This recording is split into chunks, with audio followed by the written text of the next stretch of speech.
In the arid lands of the Old West, where the sun burned mercilessly and sandstorms erased the traces of the past, there existed an Apache tribe so wealthy that their tents shone with silver ornaments. The chief of this tribe, a wise man named Takoda, had only one treasure he valued more than all the gold in the world: his daughter, Nea. Nea had grown up surrounded by luxuries: blankets woven from the finest threads, turquoise necklaces that glowed like the sky, and dresses adorned with beads that jingled with every step. But there was something that all her father's riches could not buy: true love. Every full moon, men from different tribes arrived at the camp. Brave warriors, prosperous traders, skilled hunters. They all came with costly gifts and sweet words, but Nea saw the truth in their eyes. They weren't looking at her. They were looking at the jewels around her neck, the fine pelts covering the walls of her tent, the herds of horses grazing on the nearby hills. One night, under a blanket of stars that looked like diamonds scattered on black velvet, Nea sat beside her father in front of the campfire. "Father, I am tired," she said in a soft but firm voice. "Tired, my daughter, but you have barely lived 20 springs," Takoda replied without taking his eyes off the dancing flames. "Tired of seeing men who only see what I have, not who I am. Tired of false smiles and empty promises." The chief fell silent. He knew his daughter's heart well. It was pure as spring water, noble as the eagle soaring through the skies. "What do you wish to do?" he asked finally. Nea took a deep breath, the flames reflected in her dark eyes, full of determination. "I want to find true love, but not as the chief's daughter. I want someone to love me for who I am, not for what I possess." "And how do you plan to do that?" A mysterious smile appeared on Nea's face. "I will go to the nearest town. I will dress in simple clothes. I will live as common people live, and then I will know who has a genuine heart." Takoda looked at his daughter with a mix of pride and worry. It was risky, but he understood her longing. "It's dangerous, Nea. The world can be cruel to those who seem to have nothing." "I know, father, but I would rather face cruelty with truth than live in comfort with lies." Friends, don't forget to subscribe to the channel. We love knowing which country you're watching from. Leave us a comment. It makes us very happy and motivates us to bring you more stories. Now let's continue.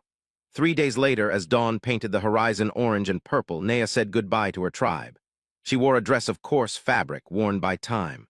Her feet were in simple sandals, very different from the decorated boots she used to wear. Her hair, usually adorned with feathers and precious beads, now hung loose and unadorned over her shoulders.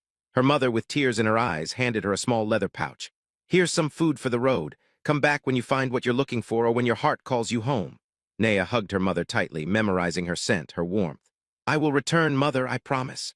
The road to the town of Dry River was long and dusty. Nea walked for hours under the relentless sun. Her feet, accustomed to the soft pelts covering the floor of her tent, now felt every stone, every thorn on the path. But she did not complain. This was her choice, her test. When she finally spotted the first buildings of Dry River, the sun was already beginning its descent. The town was small, barely a dozen wooden buildings weathered by wind and time. On the main street, some men moved crates while women chatted on the corners.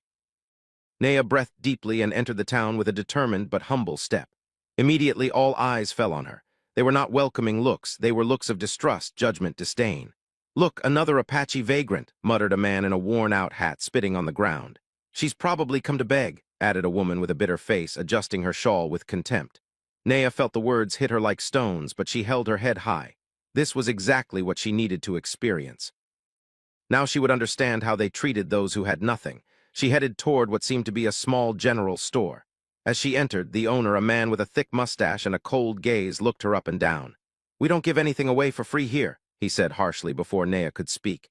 "If you don't have money, you'd better leave." "I have money," Nea replied calmly, showing some coins her mother had put in the pouch. The man grunted, unconvinced, but allowed her to buy some hard bread and basic provisions.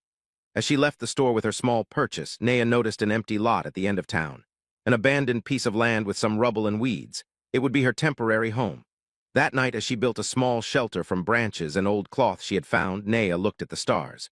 They were the same stars she saw from her luxurious tent in the Apache camp, but somehow they felt different, closer, more real. "Here begins my true search," she whispered to the night wind. "Here I will find if true love exists." And as the full moon rose in the dark sky, illuminating her humble shelter with its silvery light, Nea closed her eyes, unaware that her life was about to change forever, not imagining that the next day she would meet a man who also had nothing except a heart of gold. The sun was barely rising when Nea woke up in her makeshift shelter. Her body ached from sleeping on the hard ground, so different from the soft fur blankets she knew. But she didn't complain. She got up, dusted off her worn dress, and decided to explore the town. Dry River was slowly coming to life. Merchants opened their shops, women swept their porches, and men prepared their horses for the day. Naya walked down the main street, feeling the disapproving stares pierce her back like stings. "They should throw her out of town," she heard an older woman murmur to her neighbor. "We don't need poor people wandering around here, especially penniless Apache," the other replied with contempt. Naya clenched her fists but kept walking. She had come to experience the truth, and the truth hurt. She headed to the small market where some vendors offered vegetables, bread, and meat. Her stomach growled with hunger. She approached a fruit stall where a burly man was selling apples. "Good morning," Naya greeted respectfully. "How much are the apples?" The vendor looked her up and down, noting her ragged clothes and humble appearance. "For you double," he said with a cruel smile. 3 coins per apple." Naya knew it was an unfair price, but she needed to eat. She took out her few coins and was about to pay when a deep voice sounded behind her. "That price is robbery, Martinez. Apples cost 1 coin as always." Naya turned and saw a tall man with broad shoulders and a sun-weathered face. He wore clothes as worn as hers, a frayed hat and boots with holes. His eyes, however, shone with an honesty Naya recognized immediately. "This is none of your business, Cole," the vendor growled. "Go bother someone else." "It's everyone's business when someone tries to cheat people," Cole replied calmly but firmly. "Give her the apples at a fair price or everyone in town will know you're a thief." The vendor, furious but cornered, threw 2 apples toward Naya. "Take them and get lost, both of you beggars." Cole picked up the apples from the ground, wiped them on his shirt, and handed them to Naya with a kind smile. "Don't let guys like him make you feel bad," he said. "Poverty doesn't define who you are." Naya looked at the stranger curiously. He was the first person in Dry River to show her kindness. "Thank you," she replied softly. "Why did you help me?" Cole shrugged. "Because I know what it's like to be treated like trash just because you have no money. I've lived that my whole life." They walked away from the market together. Naya bit into one of the apples, savoring the sweetness that seemed even more delicious after the bitterness of rejection. "My name is Naya," she said finally. "Cole," he replied, tipping the brim of his hat in a polite gesture. "Welcome to Dry River, though it's not exactly a welcoming place." "I've noticed," Naya smiled sadly. "Yesterday I tried to buy some things at the store and the owner almost kicked me out." "Old Gordon? Yeah, he's bitter. Most people here are. They think having a little more money makes them better people." They reached a solitary tree on the outskirts of town where there was some shade. Cole sat on the ground and pointed to a spot next to him. "Do you have a place to stay?" he asked with genuine concern. "I built a small shelter from what I found," Naya admitted. "It's not much, but it's enough." Cole nodded in understanding. He himself lived in an abandoned shed behind the stable. "If you need help reinforcing it, I can give you a hand. The sandstorms around here are terrible, and your shelter needs to be strong." Naya felt something warm spread in her chest. She didn't even know this man, yet he offered help without expecting anything in return. "Why are you so kind to me?" she asked directly. Cole was silent for a moment, looking at the horizon. "Because I know loneliness. I lost my parents when I was a child.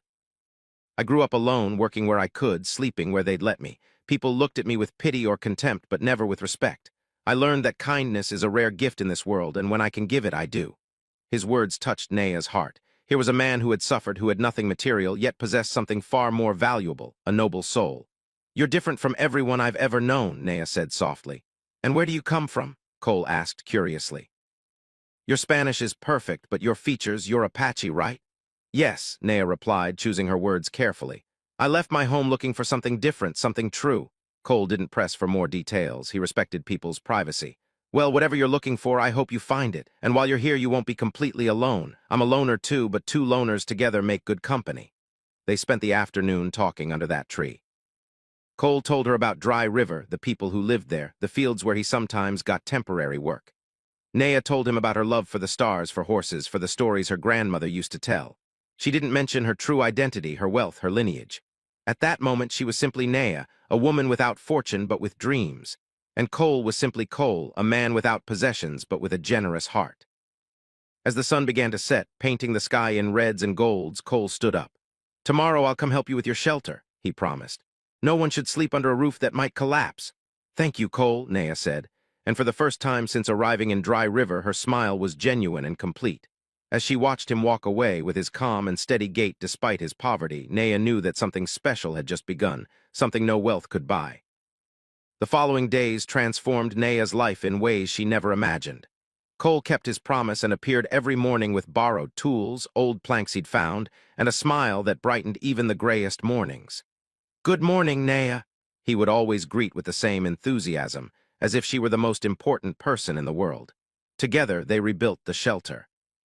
Cole taught Naya how to nail the planks to withstand the wind, how to weave branches to make a stronger roof, how to dig small channels around it so rainwater wouldn't flood the inside.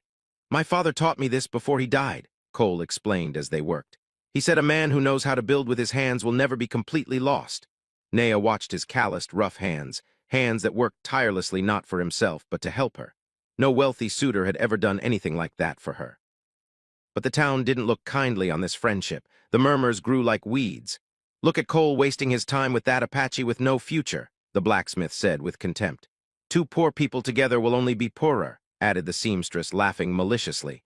One afternoon, as Naya walked to the town well to fetch water, a group of women blocked her path. "This well is for the townspeople," said the leader, a sour-faced woman named Rosa. "Not for beggars." "I just need water," Naya replied calmly, though her heart pounded. "Then go get it from the river like the animals," spat another woman. Naya felt the humiliation burn in her cheeks, but before she could respond, Cole's voice rang out behind her. "Get out of the way." The women turned, surprised. "Cole, this is none of your business," Rosa said haughtily. "Any injustice is my business," Cole replied, placing himself next to Naya. "This well belongs to the town, and she's in the town. She has as much right to it as any of you." "Are you defending her?" Rosa asked incredulously. "You're a fool, Cole. She has nothing to offer you." Cole looked at the women with an intensity that made them step back. "You're the ones with nothing to offer. Naya has kindness, dignity, courage. That's worth more than all the gold you could ever possess." The women, ashamed and furious, dispersed, muttering insults. Naya stood still, tears threatening to escape her eyes. "You didn't have to do that," she whispered. "Yes, I did," Cole replied softly. "I can't stay silent when I see cruelty." That night, sitting by the shelter they had built together, Naya decided to test Cole's heart in a different way. "Cole, I'm hungry," she said, though she had eaten not long ago, "but I have no money left for food." Cole didn't hesitate for a second. He pulled a small cloth pouch from his pocket. "Here," he said, handing it to her. "It's everything I have. It's enough for some bread and maybe a little cheese." Naya looked at the pouch, knowing those coins probably represented everything Cole had earned in a week of hard work. "I can't accept this," she said, pushing the pouch back. "It's all your money." "Money can be earned again," Cole replied with a smile. "But true friendship is irreplaceable. Besides, what kind of man would I be if I let you go hungry while I have something to share?" Naya felt her heart swell with emotion. She had tested Cole, and he had passed the test with honor. "You're a special person, Cole," she said, her voice trembling. "And so are you, Naya. That's why I help you, not because I expect anything in return, but because—" He paused, searching for the right words. "Because when I look at you, I see someone who deserves all the kindness in the world." Days turned into weeks. Cole continued working wherever he could and always shared his earnings with Naya. He brought her wildflowers he found in the field, told her stories by the fire, protected her from the cruel looks and comments of the town. One cold morning, Naya woke up shivering. The shelter was good, but she didn't have enough blankets for the desert night chill. When Cole arrived and saw her trembling, he immediately took off his jacket, the only one he had, and wrapped it around her. "Cole, you'll be cold," Naya protested. "Can handle the cold," Cole lied, though he was already feeling the freezing wind penetrate his thin shirt. "Besides, this jacket looks better on you." That afternoon, while Cole worked in the nearby field, Naya noticed he was shivering but refused to ask for his jacket back. His skin had turned pale, his lips almost blue, but he kept working without complaint. She couldn't bear it anymore. She ran to him and gave back the jacket. "Please, put it on," she begged. "I can't watch you suffer for me." Cole looked at her with tenderness. "Naya, you don't understand. I would suffer 1,000 chills before seeing you cold for one night. That's what caring for someone means." At that moment, under the setting sun that painted the sky purple and gold, Naya knew with absolute certainty that she had found what she was looking for. Not in a rich warrior, not in a prosperous trader, but in a humble cowboy who had nothing except a heart bigger than the entire Western territory. "Naya," Cole said softly, "there's something I need to tell you." But before he could continue, the sound of horse hooves echoed in the distance. Many horses, Naya paled. She recognized that sound. It was her tribe. They had come for her. The secret was about to be revealed, and Naya didn't know if Cole could forgive her for hiding the truth. Dust rose in golden clouds as a dozen Apache riders entered Dry River. They were not ordinary riders. They rode the most beautiful horses the town had ever seen, with saddles adorned in silver and blankets woven with intricate designs. The warriors wore fine pelts and carried weapons decorated with turquoise and coral. At the front rode Chief Takoda, imposing and majestic, his presence commanding immediate respect. Beside him, Naya's mother, wrapped in a shawl embroidered with golden threads. The entire town came out of their houses and shops, mouths agape at the spectacle. They had never seen such a display of wealth and power. Cole, who was standing next to Naya when the riders appeared, felt her tense up. "Naya, what's happening?" he asked, confused. But before she could answer, Takoda dismounted gracefully and walked directly toward them. His eyes fell on his daughter, and a smile of relief crossed his stern face. "Naya, my daughter," he said in Spanish so everyone could understand, "we have come to take you home." The silence that followed was deafening. All eyes in the town fixed on Naya, then on the Apache chief, then back to Naya. "Daughter," someone in the crowd whispered. "The beggar is his daughter," another asked incredulously. Rosa, the woman who had been so cruel to Naya, turned pale as if she'd seen a ghost. Cole stepped back, his face showing total confusion. "Naya, I don't understand." Naya closed her eyes for a moment, breathing deeply. The moment of truth had arrived. "Cole," she said, turning to him with tears in her eyes. "My name is Naya." "That's true, but I didn't tell you the whole truth. I am the daughter of Chief Takoda. My tribe is one of the richest in the entire region." Cole looked at her as if he had never seen her before. "Rich, but your clothes, your shelter. It was all a lie." Naya finished, her voice breaking. "I came here disguised as a poor woman because I was tired of men who only wanted me for my wealth. I wanted to find someone who would love me for who I am, not for what I possess." Naya's mother approached, holding out a beautiful traditional Apache dress adorned with bright beads and intricate embroidery. "It's time to come home, daughter. You have completed your search." But Cole didn't move. His face had shifted from confusion to something darker, pain, betrayal. "It was all a test?" he asked, his voice trembling. "I was a test." "No," Naya exclaimed, trying to get closer, but Cole stepped back. "Cole, please let me explain." "Explain what?" Cole's voice now sounded bitter. "That you played with me, that while I shared my last penny with you, you had riches waiting, that every time I gave you my food, my jacket, my time, you knew I was a fool." "You're not a fool," Naya cried, tears now streaming freely down her cheeks. "You're the noblest man I've ever known. That's why I did this, to find you." The town crowd murmured intensely. Rosa and the other women who had mistreated Naya now looked terrified, fearing reprisals. The merchants who had denied her service hid behind others. Takoda watched the scene with interest. He approached Cole, studying him with penetrating eyes. "You are the man who helped my daughter." It was not a question, but a statement. Cole looked at him with dignity despite his pain. "I didn't know who she was, I just did what was right." "Exactly," Takoda said with approval. "The richest warriors from 3 tribes came to ask for my daughter's hand. They offered horses, pelts, jewels, but none of them shared their last meal with her. None gave her their only jacket. None defended her when she was humiliated." Cole remained silent, processing the chief's words. "My daughter chose you, Cole," Takoda continued, "and I respect her choice. You have shown the heart of a true warrior, even if you don't have a warrior's riches." "I don't want her riches," Cole said firmly, finally looking at Naya. "I never wanted them, but I did want her honesty." Naya stepped forward, her voice desperate but honest. "You're right. I should have told you the truth before. But I was afraid, Cole, afraid that if you knew who I really was, you would change, afraid you would treat me differently. Every man who knew my true identity only saw my wealth." "I'm not every man," Cole replied. "I know," Naya whispered. "That's why I fell in love with you." Silence fell over the square. Even the murmurs of the crowd ceased at this confession. Cole closed his eyes, struggling with his emotions. He had been hurt, deceived, but he had also found something real. Something he had been searching for his whole life without knowing it. "Do you truly love me?" he asked finally, his voice barely audible.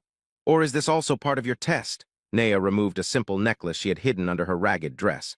It was the only valuable thing she had brought with her, a family medallion that had belonged to her grandmother. "This medallion has been in my family for generations," she said, placing it in Cole's hands. "It's worth more than all the gold in my tribe because it represents our lineage, our history. I give it to you, Cole, not as a test, but as a promise. My heart is yours if you still want it." Cole looked at the medallion, then at Naya, then at Chief Takoda, who watched with a mix of severity and hope. The most important decision of his life stood before him. Could he forgive? Could he see beyond the deception and recognize the pure intention behind it? The desert wind blew between them, carrying the weight of a moment that would change everything. Cole held the medallion in his trembling hands, feeling the weight of generations of Apache history in that small piece of carved silver. The afternoon sun illuminated the tears shining in Naya's eyes. And in that moment, Cole looked beyond his pain. He remembered every genuine smile, every shared laugh by the fire, every conversation under the stars. Those moments had been real. The deception about her identity did not change the truth of their emotions. He took a deep breath and looked directly into Naya's eyes. "I'm hurt," he said honestly.